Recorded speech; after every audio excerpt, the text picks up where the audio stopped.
Good morning, everybody. This is Sheldon A. Woodson here, and I'm giving you the 7 cures for a lean purse. The series I call 7 cures for a lean purse. Well, it's not really me calling it, but it is George Clason, the writer of The Richest Man in Babylon. The Richest Man in Babylon. He has 7 cures for a lean purse. And today's times that would translate to a lean wallet or an empty wallet. We already talked about the first cure and the second cure. Go back, check out those videos and see what they are. I may mention them here and I may not. But I want to get right into the third cure for a lean purse. The third cure for a lean purse is to make thy gold multiply. Make thy gold multiply. And in today's terms, that would mean money. Sometimes I have to break that down for certain individuals, but there you go. Make thy gold multiply. And we're going to go to the richest man in Babylon. I keep wanting to say the greatest man in Babylon. I don't know why.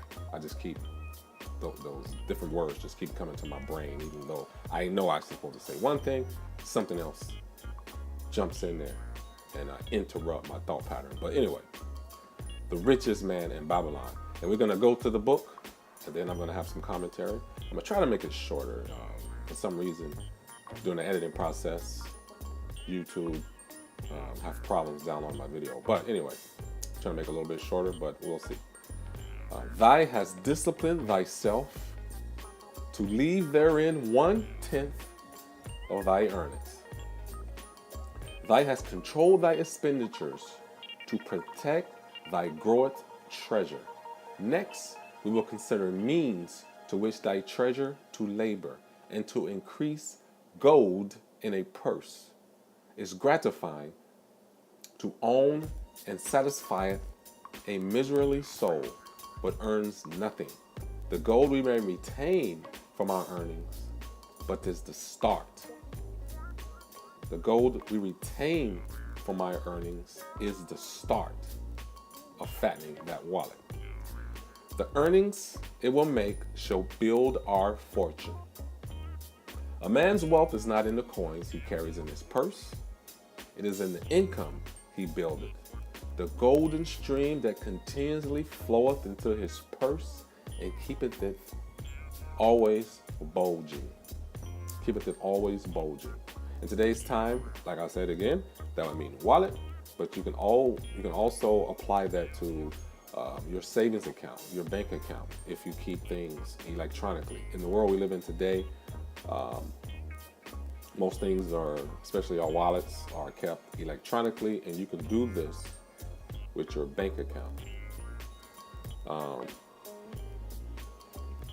And we go on. The following is the result from a short time of savings and investing from the richest man in Babylon, who is, what's his name? Arcad. Arcad, the richest man in Babylon. Arcad is teaching these lessons to a group of interested parties looking to accumulate wealth. They're at this center of learning because the king, in their time, had asked Arcad, why is there so many people poor or broke, and that there's just a few people with money, and he just told them that they probably don't know how to make money, or they probably don't, well, not how to make money, but they don't know how to save money and how to invest money so that money can accumulate. And if you learn these simple things, everyone could be rich. There's no limit to wealth if you learn the rules of it, and most people have not. So in this room of learning, he started to tell people these stories. This is Arcad speaking. Behold, from my humble earnings I had begot a horde of golden slaves, each laboring and earning more gold as they labored for me. So their children also labored, and their children's children, until great was the income from their combined effort.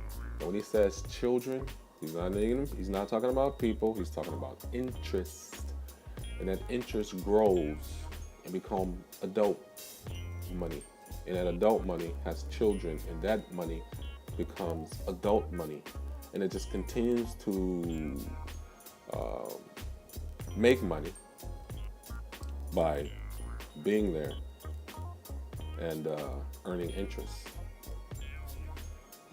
Gold increaseth rapidly when making reasonable earnings, as I will see from the following.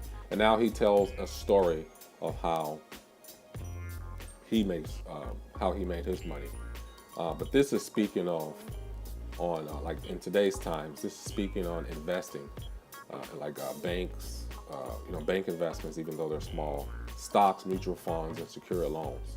The stock market probably, well, not probably, but today, in today's time, is probably the fastest. I keep saying probably. That's one of those words I need to get rid of.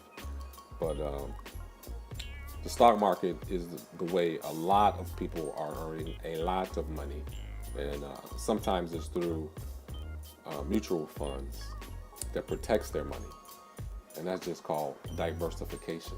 You can invest in one stock and take a chance of risking the money that you save, or you can invest in a mutual fund that diverts your money into multiple stocks, so that when one stock goes down, the other stocks, will rise. So sometimes it evens out, and a lot of times, one stock just surges ahead of all the others, and that's where you make your money from. And this is one of the stories that he tells about one of his patrons. A farmer, when his son was born, took 10 pieces of silver to a moneylender and asked him to keep it on rental for his son until he became 20 years of age. This the moneylender did, and agreed that the rental should be 1/4 of his value each 4 years. 1/4 of his value each 4 years. The farmer asked because this sum he had set aside as belonging to his son, that the rental be added to the principal. Right? When the boy had reached the age of 20 years, the farmer again went to the moneylender to inquire about the silver. The moneylender explained that because this sum had been increased by compound interest, keep that name in mind. Increased by compound interest, the original 10 pieces of silver had now grown to 30 and 1/2 pieces. 10 pieces, now 30 and 1/2. The farmer was well pleased, and because the son did not need the coins, he left them with the moneylender. When the son became 50 years of age, the farmer, meantime, having passed to the other world, the moneylender paid the son in settlement 167 pieces of silver. 167 pieces of silver. And it started off at what? 10 pieces of silver. Invested in the interest put on top of the principal over time without touching it, and it accumulated to it actually multiplies 17 times. This then is the third cure for a lean purse: to put each coin to laboreth, that it may reproduce its kind, even as the flocks of the field, and help bring to the income a stream of wealth that shall flow consistently in thy purse, in thy wallet, in thy bank account. Save and invest. Now, here's a quote from Einstein, one of his greatest discoveries. We know Einstein from other things, and a number of people, most people, even scholars, don't recognize him for saying this quote, but this is the greatest quote he would say that he's made, or one of the greatest discoveries he say he made, and he didn't even make the discovery. He just recognized it. But a quote from Einstein says, "Compound interest is the eighth wonder of the world. He who understands it earns it. He who doesn't pays it." Say that one more time. Compound interest is the eighth wonder of the world. He who understands it earns it. He who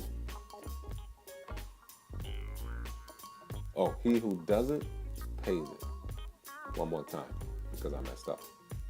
Compound interest is the eighth wonder of the world. He who understands it earns it. He who doesn't pays it. So who are you? Are you earning it or are you paying it? Think about that. He goes on to say, compound interest is the most powerful force in the universe. The most powerful force in the universe. And we're not talking about God. We're talking about in a manner of finances and wealth creation. Compound interest is the greatest mathematical discovery of all time. Compound interest is the greatest mathematical discovery of all time. Okay, which are you, an earner or a payer? Think about that. Which are you, an earner or a payer?